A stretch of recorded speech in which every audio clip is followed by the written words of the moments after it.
Positive sense present विषय आम शिखिले माने पाखरे अच्छी पाखरे नहीं पाखरे अच्छी कि किंबा पाखरे नहीं कि यही सब विषय आम शिखिले।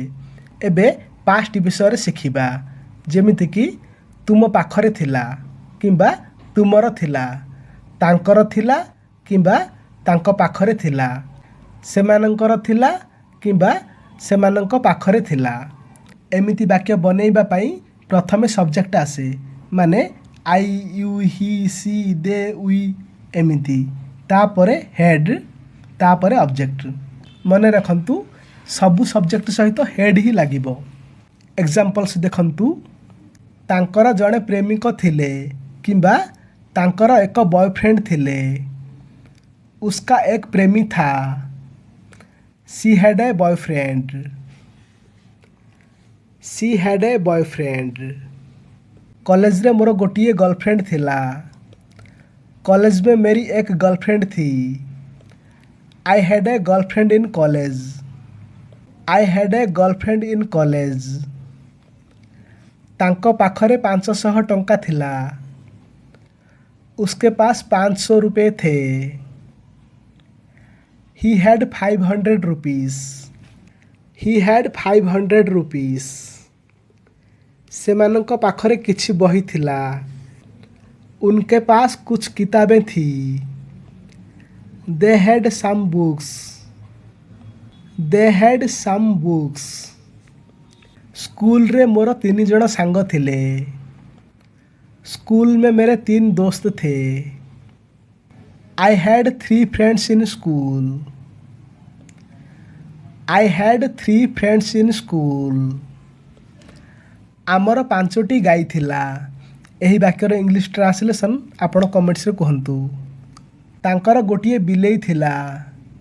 उसके पास एक बिल्ली थी। She had a cat. She had a cat. तांको पाखरे एक लाल कार थिला। उसके पास एक लाल कार थी।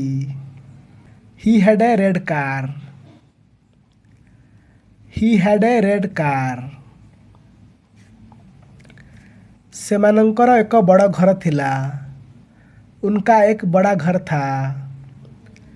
They had a big house. They had a big house. तांकर लंबा केश थिला। उसके लंबे बाल थे। She had long hair. She had long hair. तांकर एक पुराना फोन थिला। उसके पास एक पुराना फोन था। He had an old phone. He had an old phone. मोर 2 भाई थिले। मेरे 2 भाई थे। I had 2 brothers. I had 2 brothers. तांकर एक सुनाहार थिला। She had a gold necklace. She had a gold necklace.